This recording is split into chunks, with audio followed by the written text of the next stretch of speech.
Supreme court ಹೋಗ್ತಾರಂತೆ Yatnal ಅವರು. ಹೋಗ್ಬೋದು. ನನಗೇನು ಅವರು ಹೇಳಿಲ್ಲ. ಅವರು ತೀರ್ಮಾನ ಅವ್ರಿಗೆ ಬಿಟ್ಟಿದ್ದಲ್ಲ, ಅದು ಖಾಸಗಿ ಇದು. ಕ್ಯಾಬಿನೆಟ್ ನಿರ್ಣಯದ ಬಗ್ಗೆ ಹೈಕೋರ್ಟ್ ಏನು ತೀರ್ಮಾನ ತಗೊಂಡಿಲ್ಲ, ವಾಪಸ್ ತಗೊಂಡಿದ್ದೀವಿ. ಸುಪ್ರೀಂ ಅಲ್ಲಿ ಇತ್ಯರ್ಥ ಮಾಡ್ಕೊಳ್ಳಿ, ರಾಜ್ಯದ ಸ್ವಾಯತ್ತ ಮತ್ತು ಕೇಂದ್ರದ ಅಧಿಕಾರ ಪ್ರಶ್ನೆ ಬಂದಿದೆ ಅಂತ ಹೇಳಿ. ಏನಾಗುತ್ತೆ ಅಂದರೆ ಈ ಕೇಂದ್ರ ಮತ್ತು ರಾಜ್ಯದ ಎರಡೂ ಯಾವಾಗಲೂ ಕೂಡ ಎಜುಕೇಷನ್ ಡಿಪಾರ್ಟ್ಮೆಂಟ್ ಇರ್ಬೋದು, ಪೊಲೀಸ್ ಡಿಪಾರ್ಟ್ಮೆಂಟ್ ಇರ್ಬೋದು, ಅಥವಾ ಬೇರೆ ಬೇರೆ ಯಾವುದೇ ಡಿಪಾರ್ಟ್ಮೆಂಟಲ್ಲಿ ಈ ಎರಡೂ ಕೇಂದ್ರ ಮತ್ತು ರಾಜ್ಯದ ಈ ವ್ಯತ್ಯಾಸಗಳು ಇದ್ದೇ ಇರ್ತಾವೆ.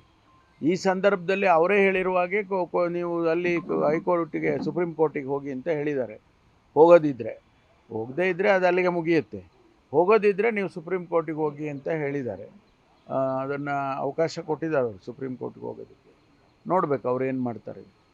Thank you. ಹೌದಾ? ಹಾಗಾದರೆ ನನಗೂ ಖುಷಿ. ಗ್ಯಾರಂಟಿ ನ್ಯೂಸ್, ಸುದ್ದಿ ಖಚಿತ, ನ್ಯಾಯ ನಿಶ್ಚಿತ.